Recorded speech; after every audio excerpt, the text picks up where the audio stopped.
የማንቸስተር ዩናይትድ ፀሐይ አሁን ቦግ ብላ ደምቃ እየታየች ይመስላል። ካስቸጋሪው ቡድን ብራይተን ላይ 3 ነጥብ ወስዷል። በመጨረሻም ቢሆን ማንቸስተር ዩናይትድ ከብዙ ጊዜ በኋላ በሊጉም 4 ጎሎችን አስቆጥሯል።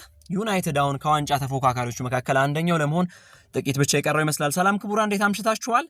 ቤስ ስፖርትን እየተከታተላችሁ ትገኛላችሁ።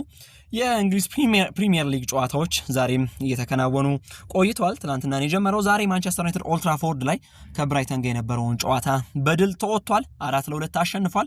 ለማንቸስተር ዩናይትድ ብራይተን ማለት በጣም አደገኛ ቡድን ነበረ። 9ኛው ሳምንት ላይ ማንቸስተር ዩናይትድ 3-0 የመራውን ጨዋታ በመጨረሻም 2 ጎል ተቆጥሮበት 4-2 አሸንፎ ወጥቷል። ማንቸስተር ዩናይትድ ምናልባት አሁን የተሻለው ማንቸስተር ዩናይትድ ለመሆን እየተቃረበ ይመስላል። ጨዋታው ላይ በርካታ ጉዳዮችን ማንሳት ይቻላል። ብራይተን ከኳሱ ጋር ብዙ ቆይታ አድርጓል። ማንቸስተር ዩናይትድ ግን በቅርብ ሳምንታት እንደምናየው ኳሱን ይሰጣል፣ ኳሱን ከራሱ ያርቃል፣ ከዛ በኋላ ረጃጅም ኳሶችን ይጠቀማል። በተለይ ቤንያሚን ሼሽኮ በጭንቅላት እንዲጨርፍ ፍሊክ እንዲያደርግ ተደርጎ የሚደርሱት ኳሶችን በሚገባ ለጓደኞቹ ያቀብልና ማንቸስተር ዩናይትድ ጎሎችን ሲያስቆጥር እያስተዋልን ነው። 4 ጎልም አስቆጥሯል። በውድድር ዘመኑ ይሄ ሆኖ አያውቅም። ዛሬ ማንቸስተር ዩናይትድ 4 ጎል ማስቆጠሩ ብቻ ሳይሆን ከዕዳ ወጥቶ ወደ ፕላስ መሄድ የቻለበትም አጋጣሚ ነበር። 0 ጎል ነው የነበረው እስከ ዛሬ ጨዋታ ድረስ። ዛሬ ግን 2 ትርፎችን በማግኘቱ በጠቅላላው 2 ጎሎችን ማግኘት ችሏል። ነጥቡንም ከፍ አድርጓል። ከፍ ማድረግ ብቻ ሳይሆን ለጊዜው ማለትም እንደነ ቦርንማውዝ፣ ሊቨርፑል፣ ቶትናም አይነት ቡድኖች እስኪጫወቱ ማንቸስተር ዩናይትድ 4ኛ ደረጃ ላይ ተቀምጧል። አመቱ ሲጀመር ማንቸስተር ዩናይትድን 9ኛው ሳምንት ላይ 4ኛ ደረጃ ማሰብ ይከብድ ነበረ።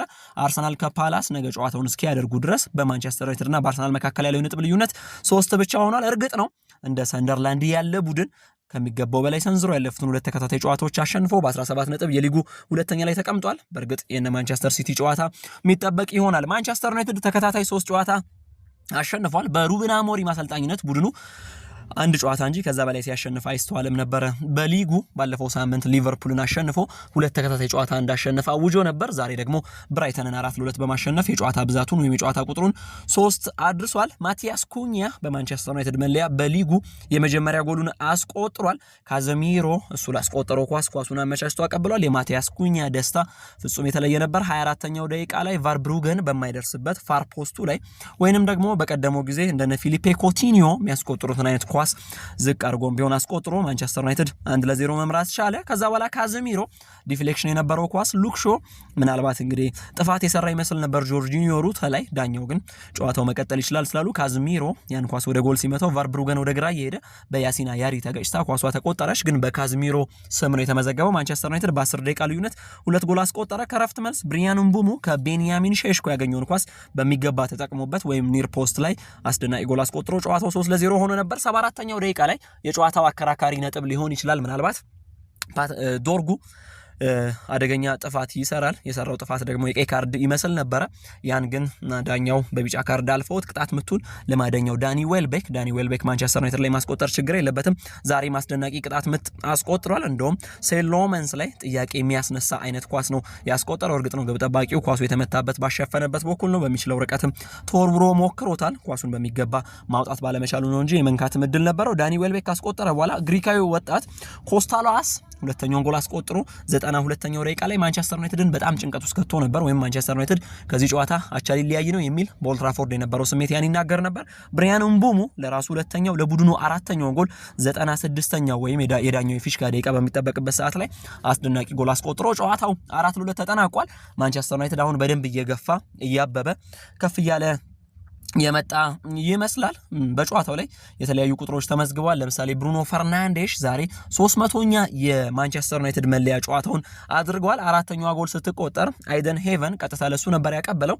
ብሩኖ ግን በተለመደው ብልጠቱ በተለመደው ፌንታው ኳሷን ለእምቡሙ ለቆለት ማንም ሳይጠበቅ ነበር እምቡሙ 4ኛውን ጎል ያስቆጠረው። ብሩኖ ፈርናንዴዝ ቀጥታ ከጎሎች ጋር የተገናኘ አበርክቶ ባይኖረውም የእርሱን 300ኛ ጨዋታ ግን በድል ማጀብ የቻለበት አጋጣሚ ተፈጥሯል። ማንቸስተር ዩናይትድ በመጀመሪያው አጋማሽ ኦልድ ትራፎርድ ላይ መርቶ ተሸንፎ አያውቅም። ላለፉት 324 ጨዋታዎች የዛሬውን ጨምሮ ማለት ነው 299ን አሸንፏል፣ 25ቱን አቻ ወጥቷል፣ አንዱንም ተሸንፎ አያውቅም። በመጀመሪያው አጋማሽ ኦልድ ትራፎርድ ላይ ከመራ የማሸነፍ እድሉ ንጻሬው ከፍ ያለ መሆኑን ዛሬም ያረጋገጠ ይመስላል። ብሪያን ምቡሙ ካለፈው የውድድር ዘመን ጀምሮ 19ኛ ጎል ላይ ደርሷል። ከዊንገሮች ሞሳላ ብቻ ነው በቀጥተኛ ጎል ኢንቮልቭመንት ከብሪያን ምቡሞ የሚበልጠው 21 ጎሎች ላይ ደርሷል። ሞሳላ ካለፈው ሲዝን ጀምሮ ብሪያን ምቡሞ 19 ጎሎች ላይ ደርሶ ነበር። ዛሬ 20ኛው ጎልም ጭምር አስቆጥሮ ከሳላ በአንድ ብቻ አንሷል። ካለፈው የውድድር ዘመን ጀምሮ በተሰሩ ቁጥሮች በዊንገሮች ላይ ወይም በመስመር ተጫዋቾች ላይ በተሰሩ ቁጥሮች ናቸው። እንዲሁ ካለፈው ሲዝን ጀምሮ ደግሞ በሊጉ 7 ጎሎችን ከሳጥን ውጪ በማስቆጠር ቀዳሚው ተጫዋች ዛሬ ለማንቸስተር ዩናይትድ ለራሱም የመጀመሪያውን ሊግ ጎል ያስቆጠረው ማቲያስ ኩኛ እዚህ ቁጥር ላይ ተቀምጧል። 7 ጎሎችን ከሳጥን ውጪ አስቆጥሯል። የዛሬው ጎልም በቀጥታ ከሳጥን ውጪ የተቆጠረ ነው። እርግጥ ነው ማቲያስ ኩኛ ጭንቅላታችሁን ሲመጣ መጀመሪያ የሚመጣው ከሳጥን ውጪ የሚያስቆጥራቸው ኳሶች በግራም በቀኝ የሚያስቆጥራቸው ኳሶች ናቸው። በጨዋታው ላይ በመጀመሪያው አጋማሽ የተሻሉ ከነበሩ ተጫዋቾች መካከል አንደኛው ነው። በሁለተኛው አጋማሽ ግን ቀዝቅዞ ታይቷል፣ ተቀይሮ ወጥቷል። እንደ ዶርጉ፣ ሄቨን፣ ሜይኑ፣ ኡጋርቴና ዘርኪዜ አይነት ተጫዋቾች ተቀይሮ በጨዋታው ላይ ገብተዋል። ማንቸስተር ዩናይትድ በመጨረሻም ቢሆን 4-2 አሸንፏል። ነጥቡንም ቡድኑ ማሳደግ ችሏል። ዛሬ 16 ነጥብ ላይ ተቀምጧል። ባለፉት 3 የሊግ ጨዋታዎች ተከታታይ 3ቱንም አሸንፏል። እርግጥ ነው ሴሎሜንስ የክሊንሺት ማስመዝገብ አልቻለም። ዛሬ 2 ጎሎች ተቆጥረውበታል። ማንቸስተር ዩናይትድ ግን ዛሬ ላይ እንግዲህ 16 ነጥብ ከደረሰ በኋላ ያስቆጠራቸውን ጎሎች 15 የተቆጠሩበት 13 ሆኖ ፕላስ 2 ላይ መገኘት ችሏል። ፕላስ ላይ ለመቀመጥ ማንቸስተር ዩናይትድ ባለፉት ጊዜያቶች ተቸግሮ ነበር። ዛሬ ግን ምንም እንኳን 3-0 መርቶ 3-2 ከሆነ በኋላ በሁለት ብልጫም ቢሆን 4-2 አሸንፎ ወጥቷል። ማንቸስተር ዩናይትድ በቀጣይ ከኖቲንጋም ፎረስት እንዲሁም ከቶትናም ይጫወታል። እነዚህ 5 ጨዋታዎች ያ ጸጉሩን ላሳደገው ደጋፊ ትልቅ ምልከታ ሊሆኑ ይችላሉ።